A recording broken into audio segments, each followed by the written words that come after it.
Good morning বন্ধুরা। আজকে সকালটা শুরু করেছি ঠাকুরের ফুল তোলা দিয়ে। সবার প্রথম ঠাকুরের ফুল ঠুল তুলে তারপর সোজা চলে এসেছি একদম রান্নাঘরে। আজকে একটু সকাল সকালই ব্রেকফাস্ট বানাতে চলে এসেছি, কেননা আজকে হাজব্যান্ড একটু তাড়াতাড়ি অফিসে বেরোবেন তাই। তো তোমরা সবাই কেমন আছো বলো? ভালো আছো তো এই গরমে? আশা করি সবাই ভালো আছো। আজকে ব্রেকফাস্টে কিন্তু বানিয়েছিলাম পরোটা, আর সাথে এখানে করেছিলাম হচ্ছে আলুর তরকারি। আর হ্যাঁ বন্ধুরা, আমার ভিডিও কেমন লাগছে তোমরা তো আমাকে বলছো না কিছু। যাক, আশা করি ভালো লাগছে। তবু আমার ভিডিওটা যদি ভালো লেগে থাকে তোমরা কিন্তু অবশ্যই লাইক কমেন্ট শেয়ার করবে, আর একদম স্কিপ করে না করে প্লিজ ভিডিওটা পুরো দেখো। তারপর এখানে লাঞ্চ রেডি করে, সরি লাঞ্চ তো নয়, ব্রেকফাস্ট রেডি করে সবাইকে সার্ভ করে দিলাম। নিজে যদি এখনও করিনি, আমি ব্রেকফাস্ট করবো, দেরি আছে। তারপর হাজব্যান্ডের টিফিন বানাতে আসলাম। তো হাজব্যান্ডকে আজকে টিফিনে কী দেবো চিন্তা করছিলাম, কেননা যেহেতু আমার হাজব্যান্ড ভাত খায় না, তো তাকে তো টিফিনে একটু অন্যরকম কিছু দিতে হয়। সেক্ষেত্রে আমি আজকে তার জন্য ভাবছিলাম একটু ঘরে চিড়েও যখন আছে আর কিছু সবজিও ছিল, তো তাই দিয়ে একটু চিড়ের পোলাও করে দেওয়া যাক। প্রথমে তো বিনস গাজর আর অল্প একটু আলু দিয়েছি, দিয়ে ওটাকে ডুমু ডুমু করে কেটে নিয়েছি। তারপর আর চিড়েটাকেও ভালো করে ধুয়ে জল ঝরাতে দিয়ে দিয়েছিলাম। চিড়ে কিন্তু খুব ভালোভাবে ধুতে হয়, চিড়েতে কিন্তু খুব নোংরা থাকে। 2-3 বার ভালো করে ধুয়েছি। তারপর কড়াইতে অল্প করে সাদা তেল দিয়েছি, আর তার মধ্যে দিয়েছিলাম অল্প একটু ঘি। তোমরা যদি কেউ ঘি খেতে না চাও সেক্ষেত্রে কিন্তু সাদা তেল দিয়েও বানাতে পারো এটা।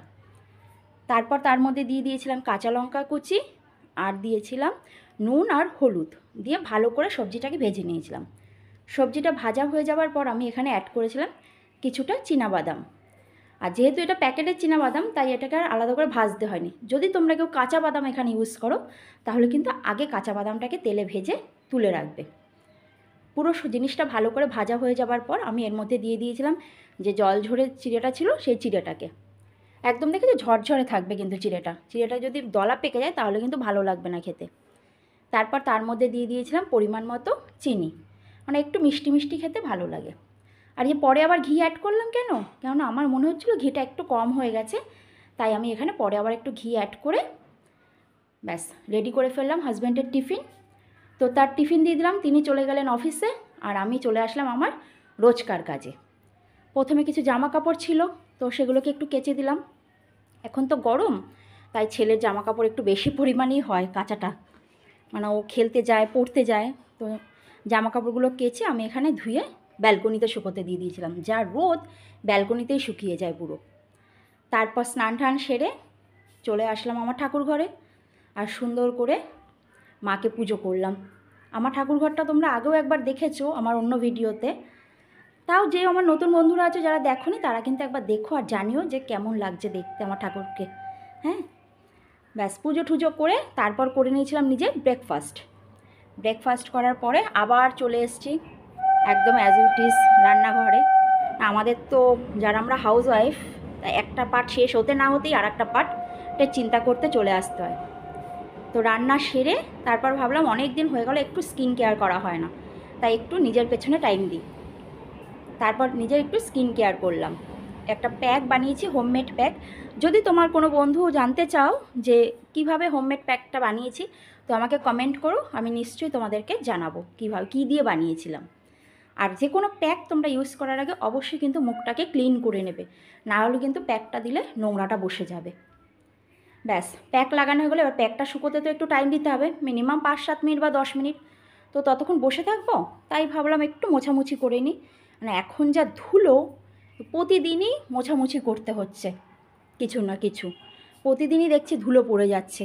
আজ মুছছি। তারপর এখানে কিছু রজনীগন্ধা ফুল ছিল আমার, রজনীগন্ধা নয়, সেগুলোকে পাল্টে ব্যাস ফ্রেশ ফুল রেখে এবার স্নান টান সেরে চলে আসলাম লাঞ্চ করতে। বাড়ির সবাইকে লাঞ্চ সার্ভ করলাম, তার সাথে নিজেও লাঞ্চ করে নিলাম। আর আজকে লাঞ্চে কী বানিয়েছি তোমরা তো দেখেছোই যে কী কী সবজি কেটে রেখেছিলাম, তাও আমি একবার বলে দিই কী কী বানিয়েছিলাম। আজকে বানিয়েছিলাম ভাত, তার সাথে করেছিলাম বেগুন আলু দিয়ে মাছের তেল দিয়ে একটা ভাজা মতো, আর এখানে করেছিলাম মাছ ভাজা, আর সাথে ছিল হচ্ছে মাছের ঝোল। আর হ্যাঁ বন্ধুরা, অনেক বেলা হয়েছে, কিন্তু তোমরা কি লাঞ্চ করেছো? যদি করে না থাকো তো তাড়াতাড়ি লাঞ্চ করে নিও কিন্তু। আর তোমরা কিন্তু আমাকে প্লিজ সবাই একটু সাপোর্ট করো, পাশে থেকো, চ্যানেলটাকে আমরা সাবস্ক্রাইব করে দিও, কারণ তোমাদের সাপোর্টেই তো আমি এগোবো, তাই না? তো তার আর করেছিলাম সাথে কুমড়ো শাক। আমার তো শাকটা খুব খেতে ভালোবাসি, আমি এবং আমার শাশুড়ি দুজনেই আমরা খুব শাক খেতে ভালোবাসি, তাই মোটামুটি দুদিন অন্তর অন্তরই কিছু না কিছু একটু শাক রান্না করি। আজকে বানিয়েছিলাম কুমড়ো শাক বেগুন আর আলু দিয়ে, তার সাথে করেছিলাম ডাল সেদ্ধ, আর করেছিলাম হচ্ছে আম আর টমেটো দিয়ে চাটনি। আর ডাল সেদ্ধটাকে তোমরা জানি না কীভাবে খাও, কিন্তু আমরা কিন্তু ডালটাকে সেদ্ধ করে অনেক সময় কাঁচা পেঁয়াজ আর শুকনো লঙ্কা ভেজে মাখবে, দেখবে খেতে ভীষণ ভালো লাগে। তো আমি তো বসে পড়লাম লাঞ্চ করতে।